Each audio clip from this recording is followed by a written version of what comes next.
Today on the Tim Marner podcast show, we've got Andrew Lang from the Munny Group. I'm very excited about this, mate, and I appreciate you coming on. Just to explain to people what the Munny Group does, mate, and what you do. Yeah, really simply, we are a financial education business, keeping it as simple as I can. And we've got lots of different ways that we deliver that education. In what ways do you deliver it? So we've got workshops that are in person, like yesterday. We've got webinars, we've got one-to-one coaching, we've got an app, we've got an AI money coach, we've got an e-learning platform being built. So there's lots of different ways, lots of mediums people can access our stuff and get better with money, basically. Why did you decide to do this in the first place? It's a big question. It's a big question, yeah, with the why. So from the age of 16, I left school and went straight into a finance company. And really early on, I was dealing with credit reports and people's finances at like 16, 17. I bought a house at 18, and then I went from having one direct debit for my moped insurance, that was super cool, to having about 13 direct debits within the space of a month. And it just blew my mind. I was like, whoa, like no one prepares you for this. So I had about 6 months of being overdrawn, getting charges, getting letters, figuring out what council tax is, why have I got to pay it. And all I had to learn as you go, really, rather than someone sitting down and going, listen, here's how it works, here's the steps you're going to go through. And then a bit later in life, I ended up working at a debt advice company, and every day I would speak to 10, 11, 12 people every day that were just in severe, crippling debt, and it was just depressing. And it was like, wow, we've got a real issue. And everyone focuses on the cure, not the prevention. So in 2011, I set a business up called Smart Lolly, which was the first iteration of Munny, really. And we went out and taught kids all about money. So we went into schools in Lancashire, Greater Manchester, the Fire Cadets, Prince's Trust. And it was really, really cool. Loved it. Really passionate about what I did. But schools have got no money, no time.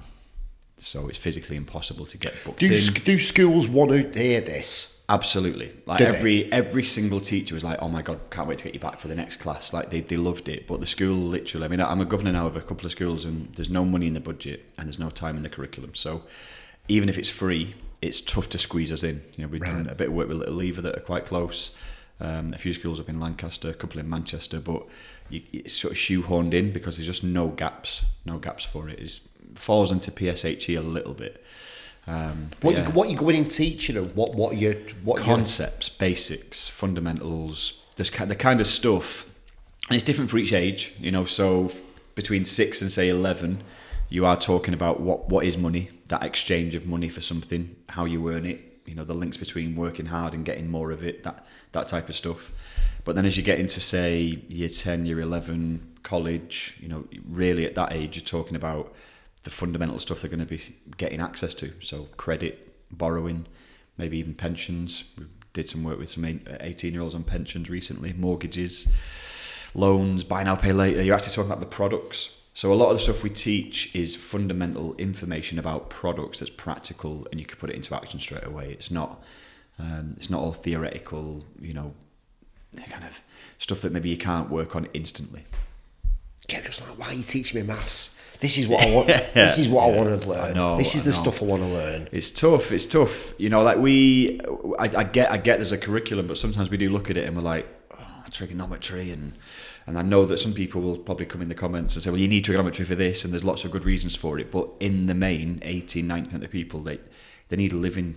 They need to sort of be taught how to live and be an adult, and go through lessons and get taught how to manage their budgets effectively. So it's a tough one, money, mate, isn't it? The word money. People have taught me since I was little that money doesn't grow on trees. You got to work hard for your money, and I've come to a point in my life where I'm like, I don't know if this is true this anymore. It's like if I stop doing and I start being, I can actually earn a lot more money. Yeah, there's loads. I've been reading quite a few books recently because we're starting to put a book together of 99 money tips, which will be out at some point. A little plug, but we do see situations where sometimes working smarter and not harder is by far, especially in today's technology. You could set a business up in your own bedroom, which some people are doing and doing very well at. Side hustles, for example, if you can work smart, you can earn more than your side hustle than you can in your main job from half the hours and half the input. So, yeah, definitely being smart, being entrepreneurial. That's definitely a big thing these days. Definitely. What is the thing then that when you go into these schools and you're telling these fundamentals?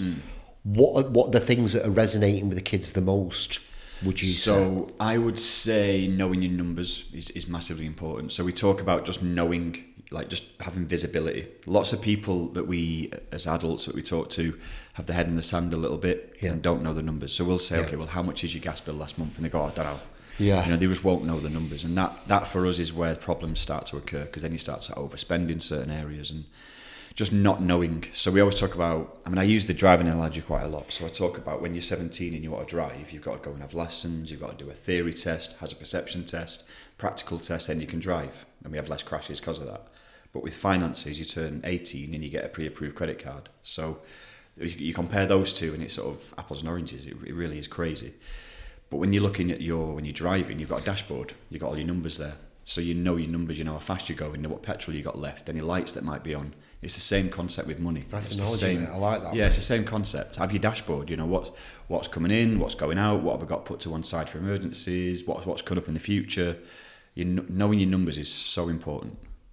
And if someone's doing that, knowing the numbers, Yeah. have you got a platform that the kids can use like a dashboard, or how would you say they actually do it, just by writing it down? Or it's what? whatever works for individuals. We have got an app, so the app is free to use, free to download. It's on iOS and Android, and that's got a budgeting tool on there that then puts it into graphs and charts and does all that work for you. Yeah, Amazing. so that's already there, that exists. But I mean, there's tons of other places that you can go and get this stuff. But fundamentally, if you just write down, this is my income and these are my outgoings, this is what's left, that's step one of being in control of your finances. Like, that is just the main thing to do. As if you're feeling like you've not got control, or you go into the cash machine, putting your PIN number in and praying that something comes out. Yeah, been there, done that. Yeah. Then really you need to just sit down and write down, pen, paper, fag packet, whatever, Excel sheet, an app, whatever works, write it down and start to get control. That's the number one thing we teach. How often does the trauma come into the fact of people's relationship with money with you? Because, like, you know, a lot of people are coming from a scarcity mindset, and their relationship with money is like, I'm not worth it. I'm not, you know, you kind of, your nervous system's attached to something that your mum and dad did, or whatever.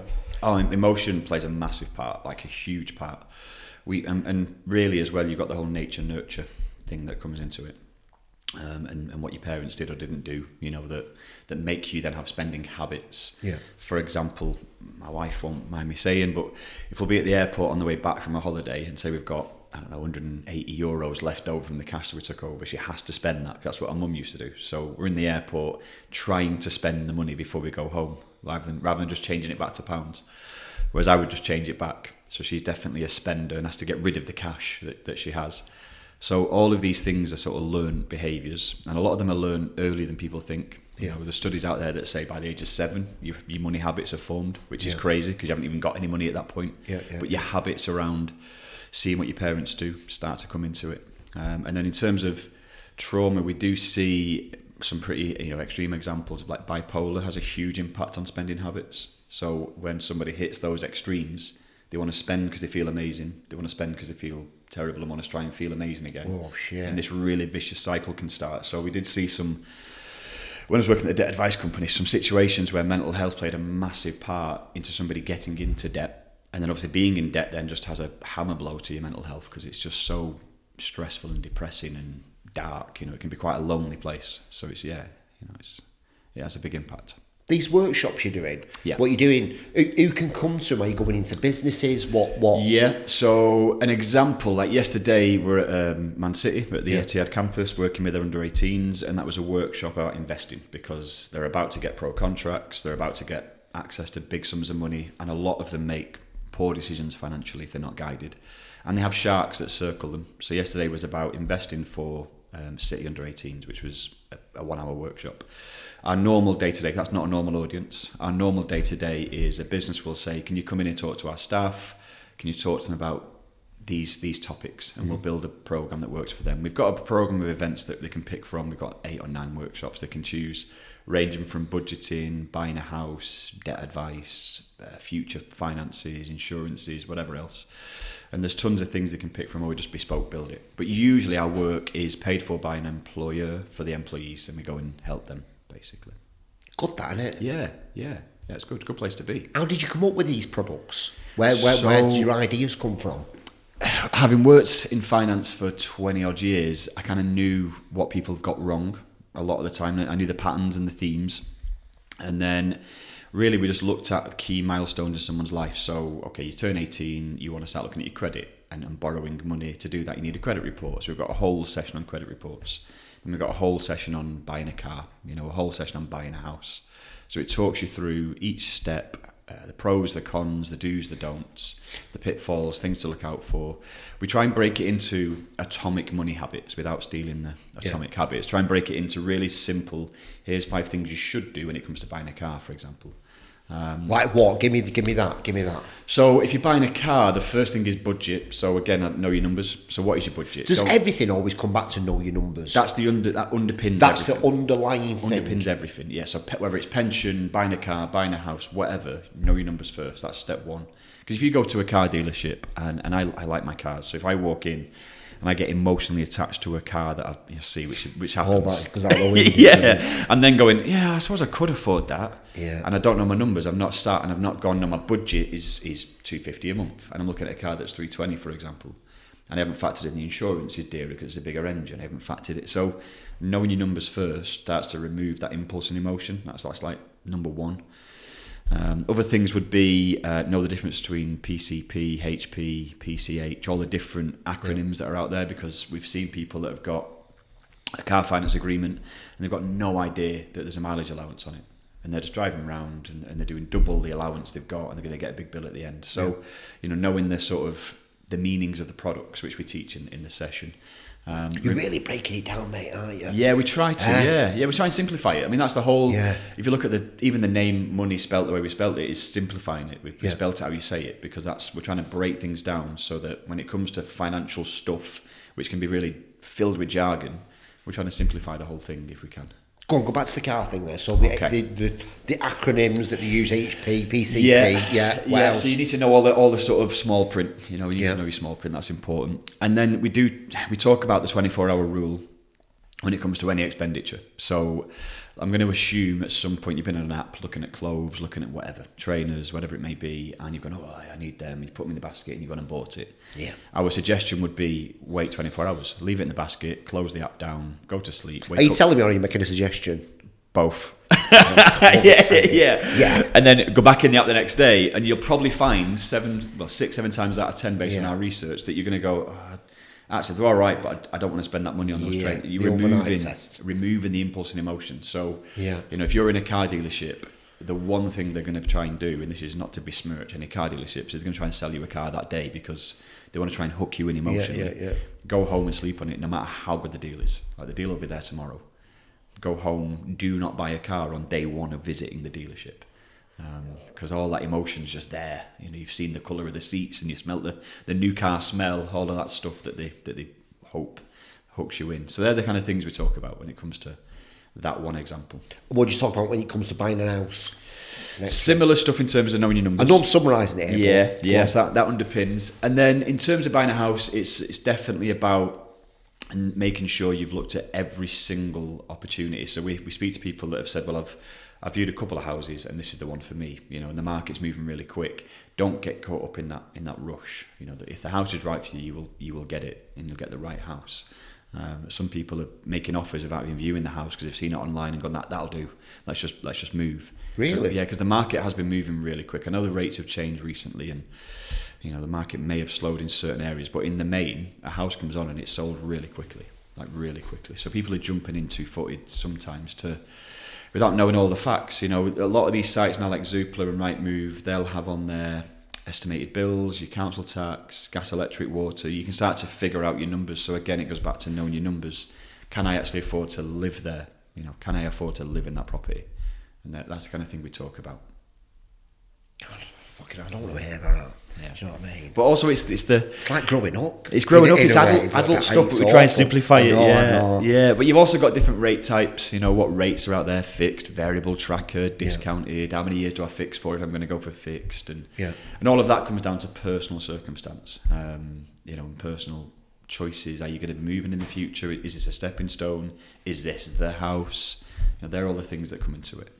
Pensions, talk to me about pensions a little bit and what's pensions. Yeah, I mean, pensions is one. The minute you hear pensions, everyone goes, because it's just not a very exciting topic, is it? It's not super interesting, but so important, and important to have started years ago. There's no too early when it comes to pensions. The earlier you start, the better.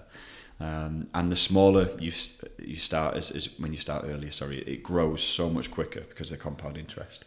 So we speak to people who, like me, have reached their late 30s and never really sorted their pension out, and then they hit that 40 mark and go, oh, I'm actually no longer young, and I need to figure out where my pension pot is.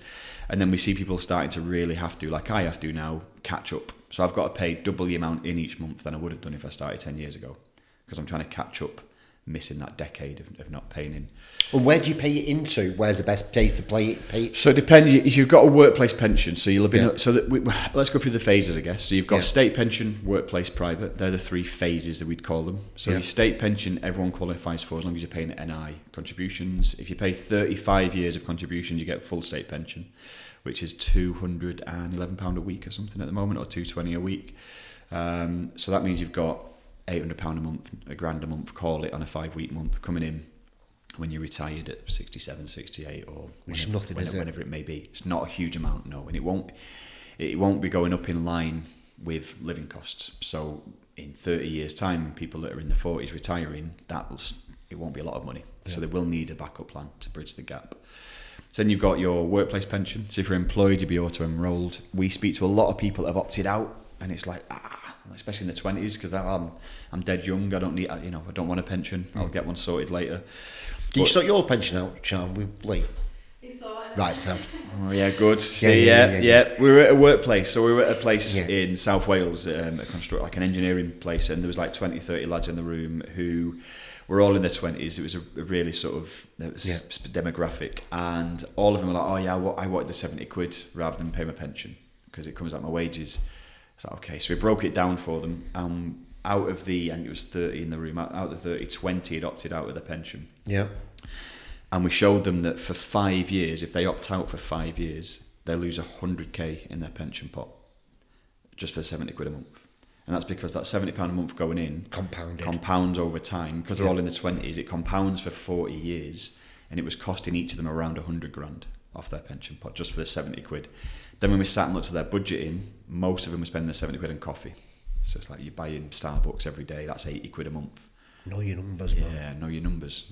So pensions are interesting, and really the starting point with pensions is to know. So they're the two type of pensions: the state pension and the workplace, and then you got private. So if you've maxed out your workplace or you're self-employed, what is a max out on a workplace? Well, they usually have a percentage of your income that sort of caps, right, so 15% or 20%, for example. But if you've got loads of spare money, which is maybe 1% of the country at the moment, but if you've got a load of spare cash, you can do a private pension where you go out and you can invest it in whatever you want. But I would get regulated, qualified advice. We can signpost people to places. And you do that, do you? We don't do it internally, so we only give guidance and we coach. Right. But you send people. We can signpost certain places where they get that qualified and expert advice, usually for free. And what kind of some of the things that they'd be investing in with that? So in terms of private pensions, you're probably looking at diversifying, there's a nice word for you, but diversifying across a few different investments in your pension pot. Lots of pension pots do it automatically for you. So you can choose, like I've got a pensions advisor now that I just pay my money in each month. He puts it into a pot that's diversified across a load of different things, and I can see it growing at 6%. I think he grows that. So I'm happy with that. I've got the app, and I know my numbers. I can see it on my phone all the time, so it's dead easy. The app Nest. Yeah. Is that what that is? That's So that's a private pension or workplace, because a lot of it's workplace related when it's Nest. But you see your pension pot. What you're looking there is at your growth rate, for example. Is it growing? So like Sian signs up the thing. Yep. We put the money into Nest. Yep. If she moves at any point, she'll still go into that Nest account. That's a good point. So what we see a lot of is lost pensions. Right, yeah. So the number, I might get this wrong, so maybe let's not fact check it, but I think the number is £4 billion that is currently in lost pensions. Yeah. So that's where people have moved jobs, and they've got 3 or 4 workplace pensions, they've never found it. So a few examples for you. So I found one of my lost pensions. It was like 11 grand. I had no idea where it was. Managed to find on the government website, which we can put a link on the site for. Yeah. So the .gov website's got a pension finder. So you put who you worked for, and it'll tell you who to contact about your pension. They'll send you a statement. You've got your balance, you've got all the stuff there. Then you can start to figure out, do I put them into one? Do I leave it where it is? You've got options then about what you do. But so I found 2 of my lost pensions and put them together into one pension now. So I've got that sorted. At that South Wales place that I mentioned a minute ago, there was a guy there that was in his like late 50s. Does Nest, the app, just track where your pensions are at and it puts it into one app? So no, Nest is an actual pension provider. Right, okay, that's where mine's at. But Yeah. I was thinking, you know, if somebody does move, you can transfer it from there into your Nest. No, so Nest is an actual pension provider. okay. Same, you've got like Zurich, Standard Life, Scottish Widows. okay. They'll all be different pension providers that invest it in different places. And Yeah. a lot of that's workplace pension stuff. But the South Wales was a guy in his late 50s who was sort of coming up towards retirement, panicking about not having enough. Right. One of the things we talk about is what's the number you need, what's your pension pot, and he was panicking. And we sat with him for about half an hour, just one-on-one, and we actually found a lost pension they had for 100 grand, like just from an old job that he had in the 90s. It was just crazy. And you can just find that through the government website. Usually, we'll put the link in. There can be some life admin involved, which is like get a coffee, sit down, Yeah. you know, make 10 minutes for yourself, because you've got to go on the government website, type in the company name. If the company's changed names or closed down, it can be hard to find sometimes. Once you've found it, it tells you where the pension is. So you've got to ring them, email them, go on their website and request it. But a lot of these places, like Nest, for example, if you go onto Nest website, there'll be lost pension link. You click on it, fill your details in, and they'll send you the statement over. So they're all geared up for it. So if I have worked somewhere else and I've lost that pension and it is somewhere, can I transfer that to Nest? Yeah. Yeah. So you can transfer it. Yes, you can consolidate them into one. Right. That's where we'd say get advice, because just sometimes where it is might have fees to exit. It might be that you've got some guarantees that you'll lose if you move it. So Yeah. when it comes to pension consolidation, which is something that people do a lot of the time, it just get that advice on each one independently. Just go and sit with someone to sort you through it. That'd be the best way to handle that. And you sort of like, you talk to people about financial planning, you know, moving towards the future. Yeah. What kind of thing are you So doing with that? I guess the big I thing know there I've got is a lot of questions there. Ian, yeah, no, it's good. The thing is like knowing your number again. But Yeah. so right now, if I said to you, what does your pension pot need to be? Yeah. Do you know? No. Okay, so that's step one when it comes to planning Know for your your numbers again. Yeah. Yeah, bastard. Yeah. Yeah. But ultimately, what you've got to look at is, okay, so when I don't know why. What's the problem? What's the problem with knowing the numbers? Do you know what I mean? know, It's like, do I look at them and think, oh, I'm a failure? Do I? Well, adults don't like maths. We don't like maths. That's one of the Yeah. things. You know, there's a whole government funding out there for maths Yeah. for adults. You know, because there's a real issue with numeracy, Yeah. literacy in the UK. But like when it comes to retiring, so the easy way to do it is go, right, okay, what do I want my monthly income to be when I'm retired? So what am I going to have? Am I going to have a mortgage? Am I going to have any debt? Will I have a car? Will I have any expenses? Do I want to go on a cruise once a year? Do I want to go and see the grandkids? What's your life going to look like in your late 60s, early 70s, call it? And then you figure out what that will cost each month. So once you know That's the problem I've got. I don't know. I don't know. I think I know me ingoings, outgoings. I know this place, right? But moving forward, and what do I want in my 60s and 70s? I don't have got a bit of trauma attached to it. That I don't want to get old or something. Oh no, I don't want to get old. Yeah. No, it's frightening. So why am I planning now when I'm right at this moment? So in that case, the easy way to think about it is just round numbers. So rather than going too deep, you could go, okay, well, what do I think I need? And let's say it's £2,000 a month. Is a nice easy number. You times that £2,000 by 300. The rule of 300, it's called, and then that works out what your pension pot needs to be. Right. Okay. That's 600k. So if you want £2,000 a month income in retirement, roughly need 600 grand in your pension pot. Around 260 of that will be taken up by state pension if you've got full state pension. So then your gap is 340. So you've got to figure out, how do I fill the gap of 340? And that's where your workplace pension, private pension, property, assets, investments, whatever, will come into bridging that gap. So that's how we work it out. So we sit with people. We've got on our app, there's a calculator that does it for you. You just type in what your income needs to be. It tells you your pension pot and what the gap will be based on state pension. So we've got a pension calculator that does it. But let's say it is 600, and you do sit there and go 340. That's a pretty big gap. Yeah. And you're like, oh, how am I going to fill that? Yeah. When you look at your workplace pension, for example, you'd be surprised at how quickly that can grow, especially if you've got time on your side. That could add up to that easily. You know, we sat with a guy yesterday that didn't even know he had a pension. His pension pot is forecast to finish at 480. He had no idea. If he keeps paying into it the way that he is and nothing changes, it'll be worth about 480 when he retires. So you add that to your state pension, he's well above 600, which means he's got the £2,000 a month income that he'd want. So it's numbers based, a little bit of maths. But if you know your number that you want each month as your income when you're retired, you can work out what your big number needs to be and then reverse from there. Try and simplify it if possible. Not sure that was simple, but we try. It was.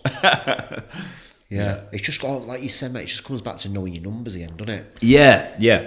It does come back to know your numbers. And that's where, with the app that we put out there, it's got these really simple calculators on it that do that for you. So you haven't got to be good at maths. You just need to know the number that you want. So if you know what you want your income to be, the app will do the work for you and tell you what the numbers are. So, trying to simplify it.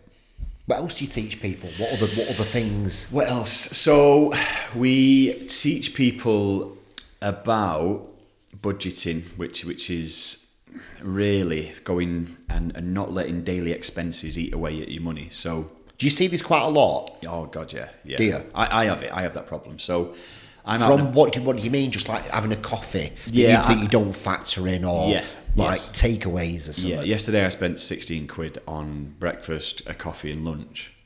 I didn't factor that in because I was out and about. I stopped off to get a coffee. I stopped and got a meal deal. I got a shake in the morning. That was 4 quid from the petrol station. So if you're not, it's that whole preparation thing, which again sounds boring, but if you don't prepare a meal previously, like the day before, if you not do meal prep, you haven't got a coffee at home in a flask or whatever, quite quickly you'll find that every day at least £10-15 will get ebbed away. These sneaky daily expenses we call them. So we've got a whole session on it, and you've got subscriptions as well. So if you add subscriptions to it, they can be huge. Like I must have 7 or 8 Spotify, Disney, Amazon, apps, Netflix, all these sort of subscription apps.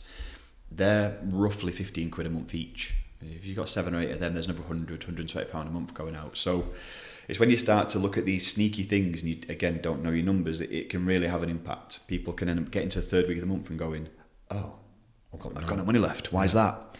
And if they were to do a sort of analysis, which they won't, but let's say they did look at the last 3 weeks, there'll be 200 quid there that just got wasted on nothing.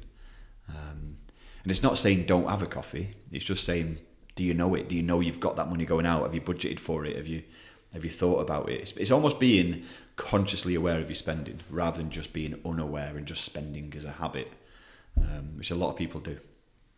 Yeah, people think money's evil, don't they? Yeah, just be aware of it and just try and control it. Credit reports is another one where people think it's just this thing that you've got no influence over, but it isn't. You can influence it. You can change it quite dramatically by doing sort of certain things. Like what certain things? So with a credit report, there's a couple of things. One of the big things that impact your credit score is your credit utilisation. So just to simplify that, it's the percentage of credit you're using that you've got access to. So if you've got a 10 grand credit card and you've got an 8 grand balance, you're at 80% credit utilisation. So what that means is you've got 80% of your credit that you're using, which the banks would look at and say, okay, they're quite credit hungry. That's quite high. So that needs to be lower than that. So ideally, it needs to be below 25%.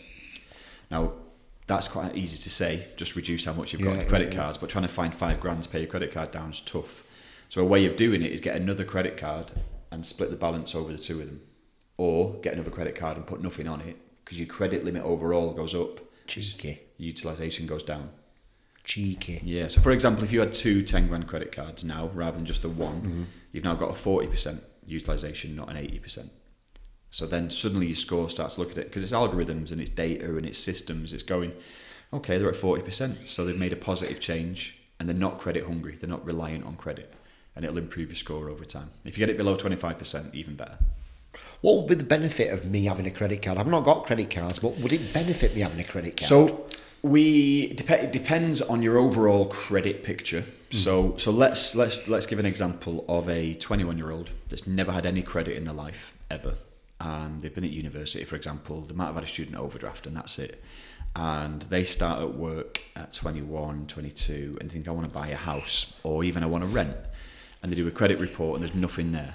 Yeah. So you get punished then for not having credit because nothing appears, your score won't have gone up because you haven't proved you can borrow and pay back money.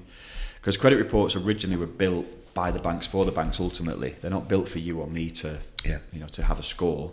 It's built for them to go, do I say yes or no to this person? Are they going to pay me back?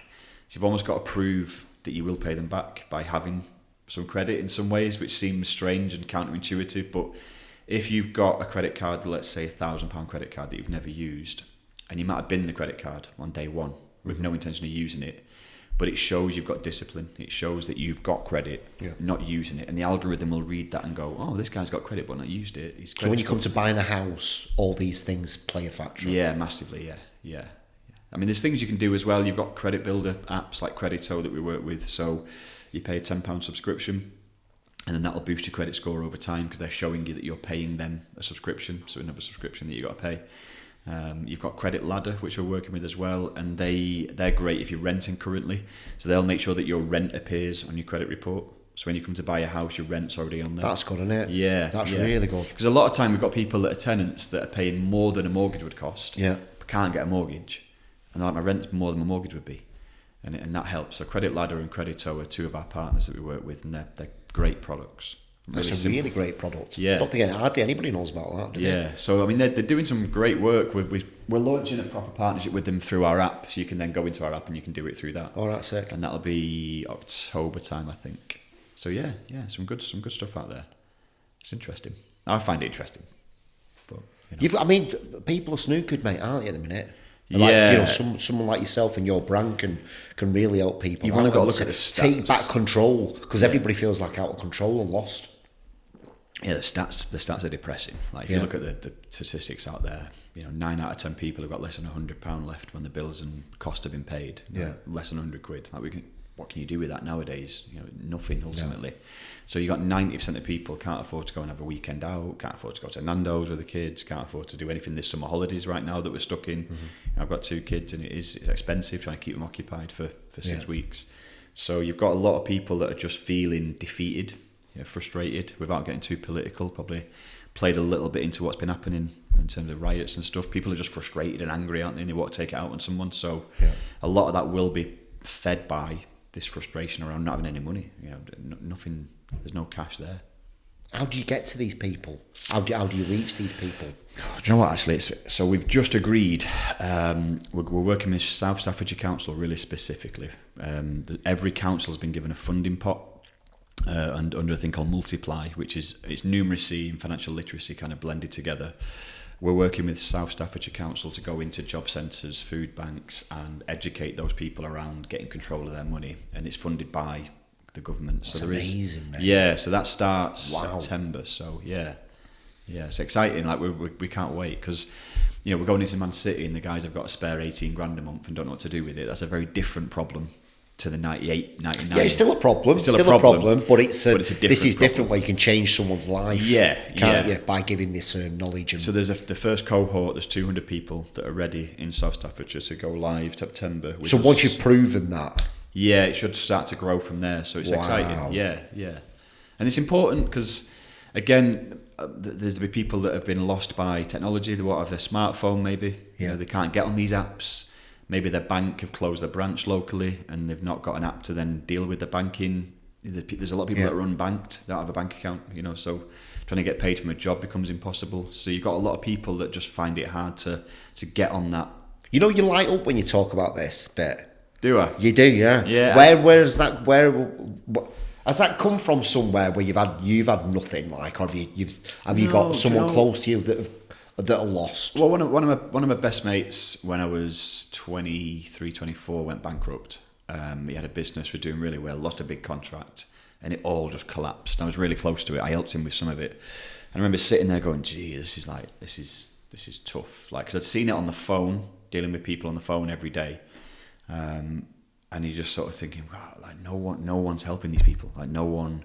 And it's not that whole like, woe is me, but no one's helping them. They are literally, like you say, snookered. They've got not enough coming in, too much going out. I see, I'm going off a tangent here, but I see like Scottish Power announcing $1 trillion of profits being made, and I'm thinking, like, what is going on? Like, all these huge corporations making billions and billions and billions, and then 90% of people can't afford to go out for a meal at the weekend. It's just insane.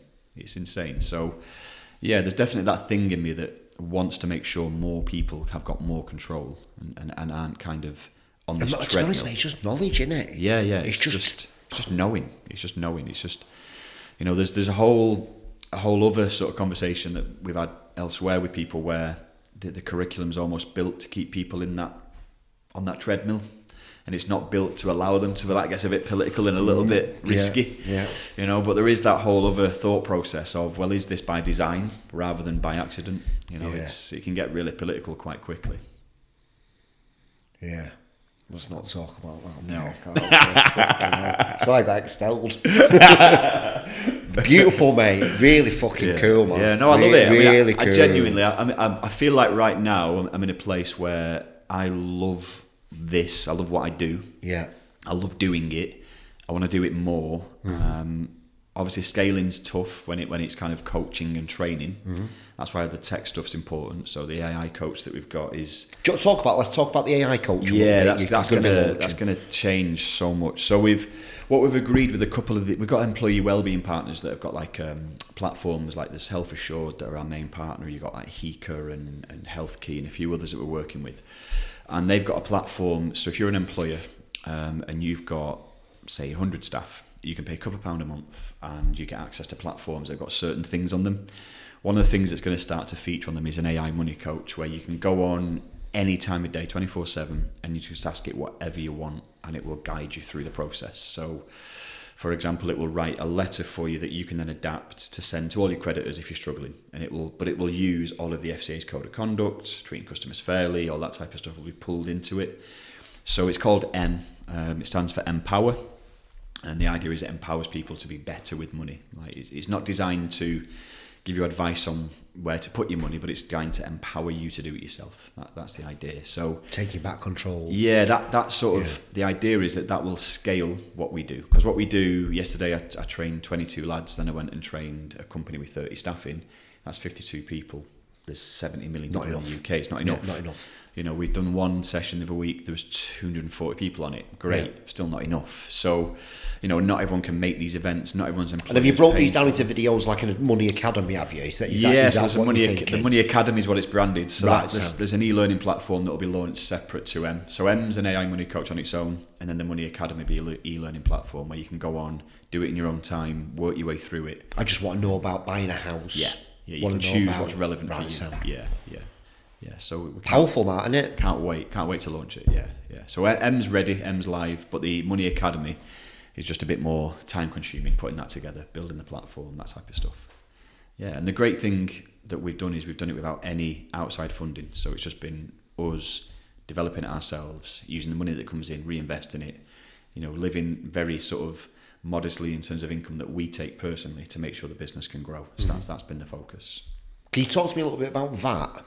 VAT. Yeah, I'm not an expert in VAT, but I can try and talk to you about VAT, yeah. Just talk to me about that and what's going on. In what sense? Well, it starts off with 11% and then goes to 20%. And, you know, it's just like, why? Yeah, I mean, with VAT, it is one of those things where it's added onto products. And the worst thing is if you're not VAT registered, so if you're a business that's not earning enough, for example, to be or you're VAT exempt, for example, but you've still got to pay VAT on items, it just increases the price across a load of items, and it's super frustrating. But it ultimately said, from people that are VAT registered, it's just an in and out tax. So it's on everything that you buy, on everything that you sell. So it's easy for those companies to kind of just go, well, it's in and out, and you just offset it against each other. Yeah. But if you're not VAT registered, it can just seem like everything's more expensive.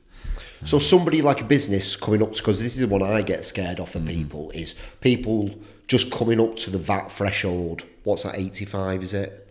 Yeah, and then they just teeter over it, but they need to become VAT registered.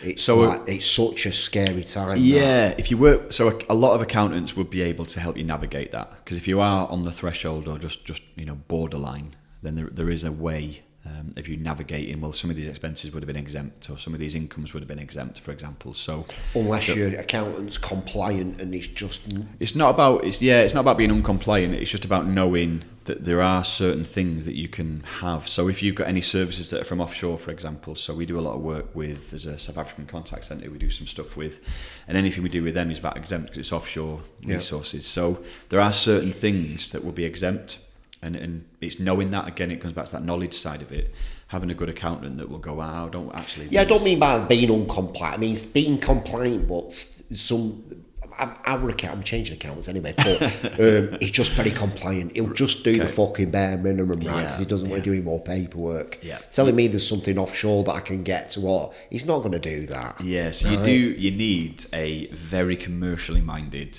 very sort of who doesn't proactive, work for the tax man. Yeah, you need a proactive accountant because there are lots and lots of ways to be tax efficient without breaking any rules. There's loads of different ways. Yeah, great. Tons, So I mean, if you need a different one, I do know a really good one, based not far from here. But yeah, from our perspective, accountants is like you've got to get that right. Making the wrong choice can be. Yeah, knowing your numbers, getting the right account for me is everything. Yeah. And on that note, actually, so this probably nicely leads into a very, very new thing that I've just signed off yesterday, which is we're launching Munny for Business. So right now we have Munny, which is for individuals. So it's for people to get better with handling their own individual finances. Mm-hmm. We've partnered up with a corporate insolvency business that do businesses going insolvent, and they see the bad side of it all the time.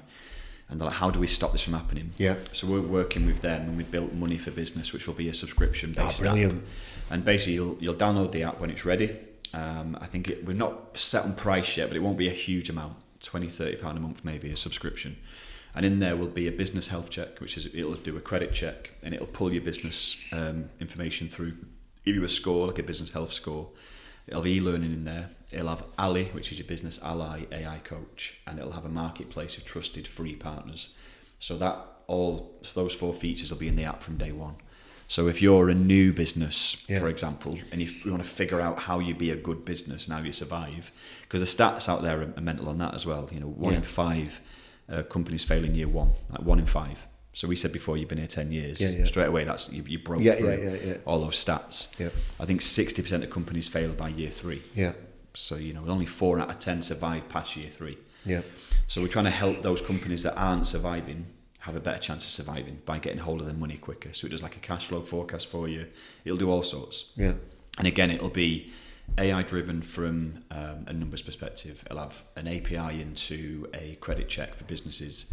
And then it'll have the e-learning, which will be it'll be a certified course, level 4 in being a director of a business. Yeah. So it's a proper qualification, not just workshops. And basically you'll be able to come out of it and go, I now can run a business. I know all the numbers, and I've got a certification that says that. And practically day to day, I am making better decisions financially. Amazing. Yeah. I've got most people coming here and they want a logo on a website. Yeah. I'm like, I'd rather you know your numbers, get a brand, understand your brand and your business, then get a logo on a website, right? Yeah. I'd rather them put the money, invest it in that, not that. Absolutely. We're trying to keep it really accessible. So, when we've sat and looked out there, there's nothing really out there, I think, that does what we've just described. Like lots of stuff you've got. Partners we're going to have like Peninsula and FSB and a few other partners we're working with, they offer different services like HR and legal advice or networking events like Chamber of Commerce and things. But very few will say, I'm going to teach you how to do this, because your accountant doesn't do that. And we've shown it a few accountants, the sort of the mock-up that we've got, and accountants like, this is amazing. Like, I'll sell this to my clients, so a lot of accountants are already buying into the idea. So that'll launch, we're hoping, before Christmas. There's a lot of work to do. But when that launches, that'll be basically all of our normal stuff we do for individuals for companies, and it'll be really low cost entry. Mate. Yeah. Really exciting that. Yeah. Really exciting for people. Can't wait. Especially someone trying to start a business off and what do I do? Absolutely. I mean, no question. I'm just like, know your number straight off. Yeah. Like we blagged it. Yeah. Absolutely fucking. I've got no. Everyone does. We blagged it. Yeah. Right. Maybe the last 5 years we've fucking know the numbers, got things sorted out and stuff. But when you're first starting out, fuck me, do not get a logo on a website. No. Right, even though that's what we do not do that. Yeah. Know your business, know your numbers, get your brand. Yeah. Then get the and also like fluffy stuff. Your goals, like what is it? How will this business make money? Like what are you going to sell, and how are you going to sell it, and does that process even work?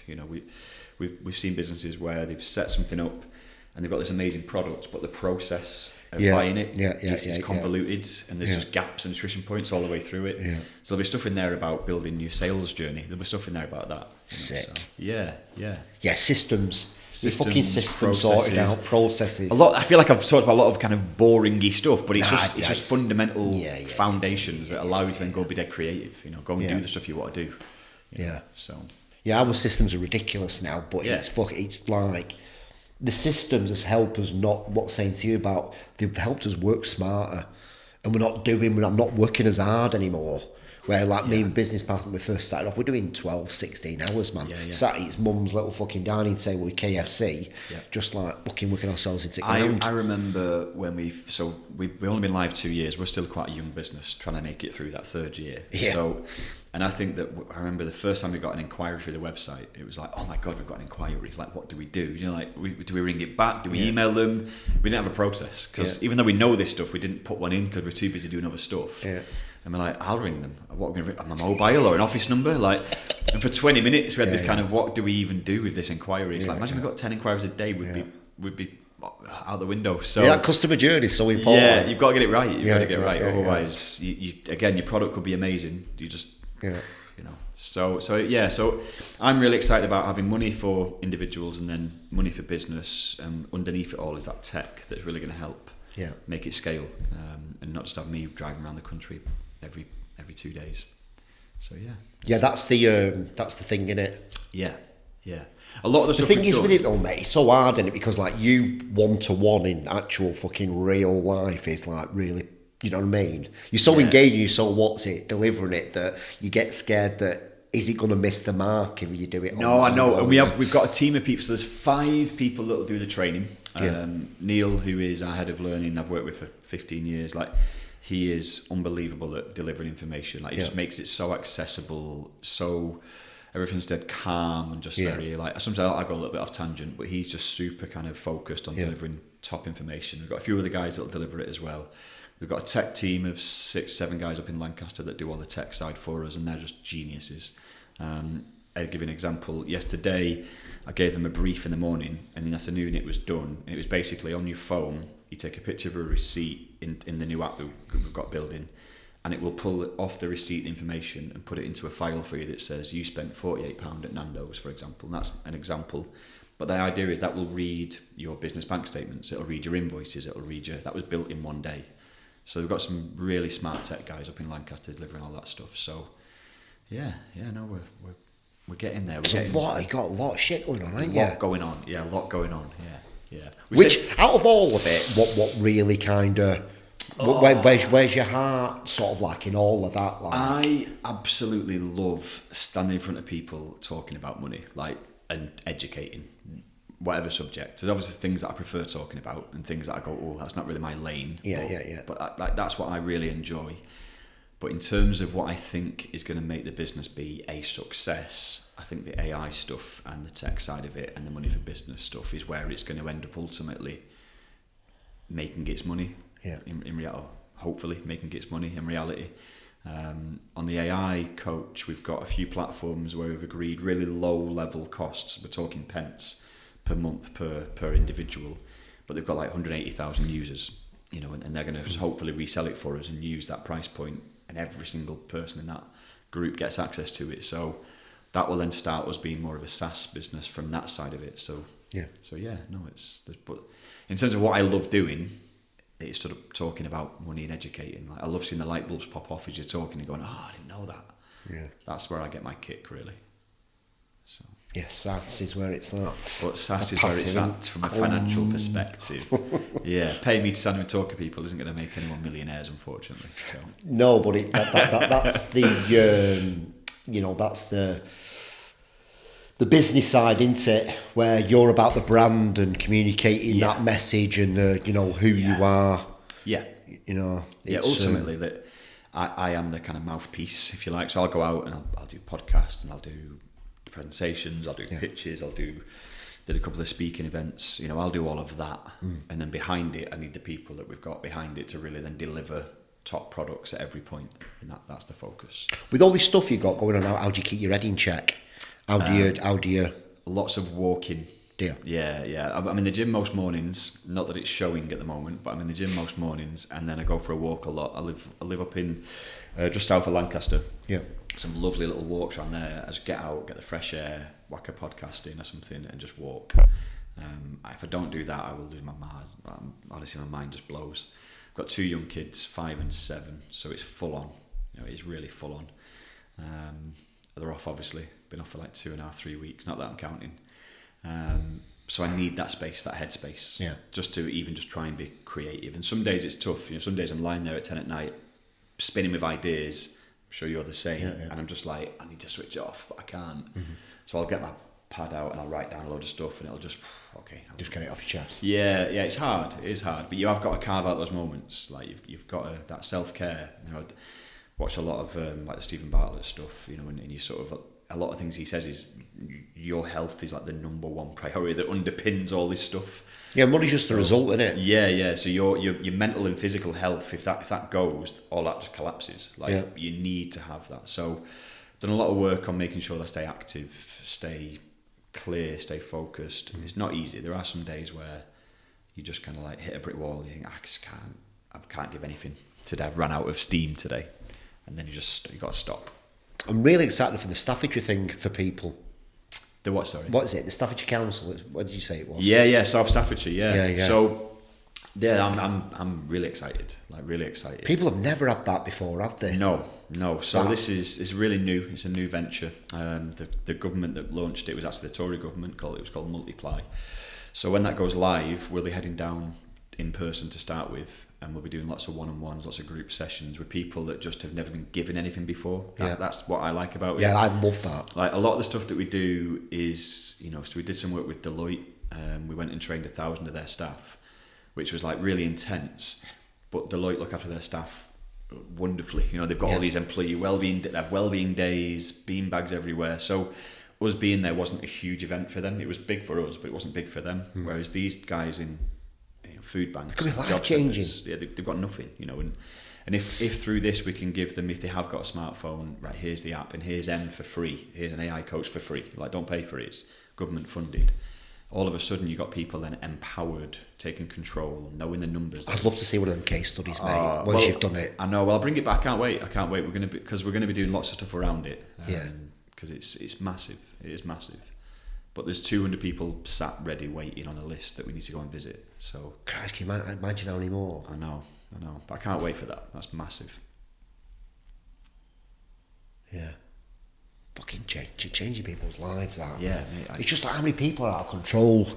And just having that control. I know. I mean, the job I had when I was younger, the debt advice job, we were speaking, there was 70 of us in a call centre in Manchester, speaking to 10 people a day every day, all 70 of us, so there was 700 people a day. And every single one of them is a negative conversation that you're having. Horrendous, because that must have played a massive toll on you. That it's a job that you can only do for a number of years, because it does. There's a shelf life, because it does take an impact, because every single call you're going through someone's income and outgoings with them, which is struggling. It's a tough conversation, and then you're working out actually they've got more going out than coming in. They've got all this debt, they've got letters, they've got bailiffs, and then you're trying to unpick. But I like problem solving, so that's one of the things that I like doing about it. But it was so intense. And you'd have some conversations where it'd be a wife on the phone and the husband wouldn't know about their debts, and then she'd be like, "Oh, he's come back from the shop. I'll speak to you tomorrow." So it's really intense stuff, really intense stuff. Yeah, exactly. Jesus. So when you said a light up about helping people, that's where it comes from. Because I've had some conversations where I'm like, God. I just wonder what it was, because you really lit up when you start talking about that. That comes from them conversations that you're having, knowing that lady there will get beaten if she did. Fucking hell. Yeah, horrendous. I mean, there was one who was in a cupboard at home because a boyfriend was downstairs, but he was asleep, so she rang me back and she was hid in a cupboard on the phone. So I'm on the phone to her in this call centre, just speaking to her while she's hid in a cupboard whispering about her debts. Oh, fuck me, bless yeah, I mean, that's deep. I mean, so when you... That's why you're doing what you're doing, mate. Yeah, so you're trying to figure out, well, how do I stop those phone calls from happening? Okay, well, let's go into schools. Actually, schools can't make it work because of time and money. So let's go to academies, let's go to young people. We've done some graduate scheme stuff. And so that's where you're trying to go, well, how do we stop those calls by doing something here to prevent it? And it's it's tough, but it's a passion. I love it, it's the whole, is it Ikigai? If you can get paid doing something you love and something you're good at. Ikigai, man, Ikigai. Yeah. I knew you'd like that. Yes, I. But it is that whole thing, if you're good at it, you love it, and you get paid for it, living the dream. Ultimately, it's just about making it work sustainably. That's the focus. So. Money Group motherfuckers. Love it, mate. Yeah. Great name. Fucking love the brand, mate. We've done a good I love job. the visual identity. I love the brand. Honestly, I love everything. I wouldn't change anything. I think the only one thing I would say is that you need to do more videos after talking to you. You need someone just following you around, talking macca. You just need to talk like this more and put it on your Instagram. Oh, really? You don't do enough. No, I know. Do you know what it is? I'm very self-conscious if we're going to go down that route. It's rubbish, that. That's nonsense. That you need to get that out. It's I not know. about that. It's about all them people that you can help. You just explained to me what Money Group's all about, mate. And literally one conversation you put on Instagram could change someone's life. Yeah. And we've not got time to be self-conscious or not. No, mate. I know, you're right. You are right. Powerful, mate. Yeah. How can people get in touch with you? If you want to work with you? Yeah, I mean, we're all over LinkedIn. We're pretty active on LinkedIn. We've got a website, moneygroup.com. You can go on there, munny.group.com, info@moneygroup.com, or andy@moneyskills.com. There's lots of different ways you can get in touch. We've got Instagram, Facebook, LinkedIn. We've got a couple of very younger social media people that are doing some posts for us on a regular basis. We've got David, who's our creative director, that does all the branding. So all the branding is down to him. Shout out to you, mate. I came up with a Sick. name. Yeah, so I came up with the name Munny, and then went to him and went, "Can you make this look cool?" And he went, "Bang!" Yes, he's nailed it. Yeah. So really happy with the branding side of it. Yeah. Appreciate you, mate. Yeah, no. Appreciate your time. Thank you very much. Thanks for having me. Yeah. I think people just need to come and talk to you, mate. Need to come to your workshops. When are your workshops? You do them all over? We go to workplaces, yeah. So next week we're in Southampton, the week after Glasgow, week after Manchester. We're all over the place. But do you put on a workshop at like a village or up at where the general public can come and... We haven't done yet. That was an idea that we had a bit ago, to go into like a public space and then put it on with low level cost ticket entry and just publish it. But right now we've done loads of work through the employee wellbeing platforms that we're on. So employers book us to go out and we do it in their workplaces normally. And then we've got a load of stuff where we do the workshops, but we do them online in webinar form via Zoom or Teams. It's live webinars, it's not just pre-recorded stuff. And that works really well. Because companies sometimes have got a lot of remote workers, hybrid workers. Yeah. So it's easy for them just to put a Teams one on for an hour. We come on, do a presentation. There's always two of us on it, so there's always one person presenting and then one in the chat handling questions. So it's always interactive. It's not kind of just sitting bored looking at a screen. It's made to be fun. It's made to be simple. Well, if you do put a public one on, let me know. I will will. share the shit out of it for you. Absolutely. It's important, this work that you're doing, mate. Yeah. Important. I just think you doing a public event one at a low ticket price, I think. Yeah. Just even if you're putting on just for fucking social media content, right? We were gonna do a money and mental health one in partnership with a company called Six Connections. I don't know if you come across them, but they're based up in sort of Lancaster as well. That's run by a guy called Dave, who's fantastic, and they work on mental health, mental well-being. Basically, chatting to your mates is one of their big things. It'd be worth talking to Dave actually about him coming on this potentially. But Six Connections and Munny are going to put together a money and mental health webinar and then do it for free online. People can just join, and just put it on just to get it out there because it's really important stuff. I think one of his mates committed suicide, which is kind of his why. Yeah. But he's stuff he does is really fantastic stuff. Just let me know when they are, mate. I'll just share this shit out. It's really important. Absolutely. Really important. Thank you, mate. Thank you, everybody, for listening. Goodbye. Tim Marner, what, you're branding with the best. Tim Marner, what, you're branding with the best. Tim Marner, what, you're branding with the best. Tim